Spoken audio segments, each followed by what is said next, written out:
Dude, Hey, what's up? what you reading? The Bible. You're reading the Bible? Yeah. Dude, why are you reading the Bible? For class? No, I just... Okay, so you're just reading the Bible.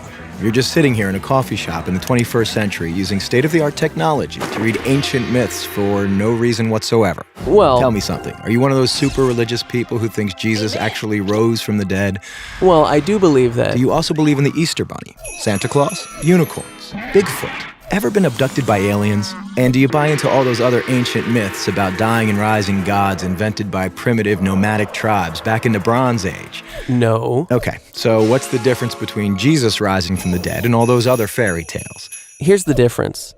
My belief in the resurrection of Jesus is rational. It's based on historical facts.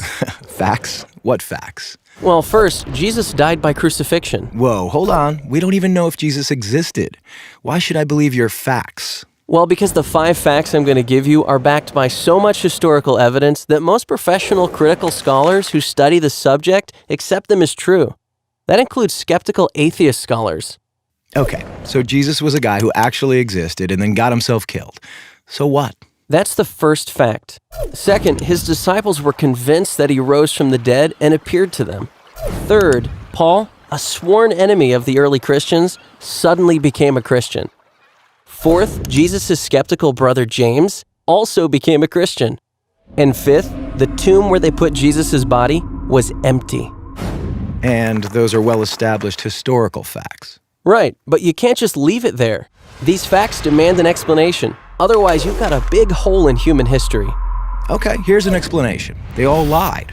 It was a conspiracy, the most monumental prank ever perpetrated. His followers stole his corpse from the tomb and then started telling everybody he was alive. That's the conspiracy theory. The problem is it doesn't explain the facts. How do a few spineless fishermen, cringing in fear for their lives, subdue a bunch of well-armed, professional Roman guards, roll away a 2-ton stone, steal a body, then hide it from a city swarming with people trying to find it? And why would they do it? The disciples had absolutely nothing to gain by lying about Jesus' resurrection. In fact, they were persecuted, and we have good historical evidence that 5 of them were martyred because of their claim that Jesus rose from the dead.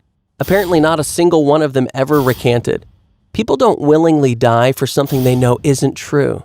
They were there. They knew whether it was true or not.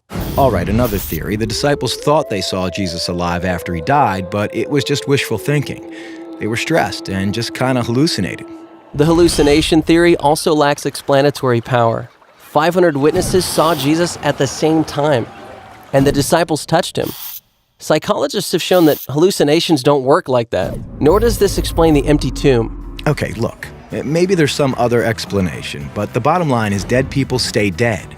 Rising from the dead would be a supernatural event, a miracle, and science has proven that miracles don't happen. Oh, really?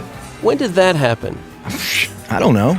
I just kind of heard it somewhere. Science has not disproven miracles. In fact, that would be impossible. Why? Science deals exclusively with natural phenomena, physical matter and material processes, right? Yeah. But a miracle, by definition, is not a natural phenomenon. It's supernatural. So a supernatural event would lie outside the boundaries of science. It's logically impossible for science to throw out any hypothesis that lies outside its boundaries. why have I never heard this stuff before?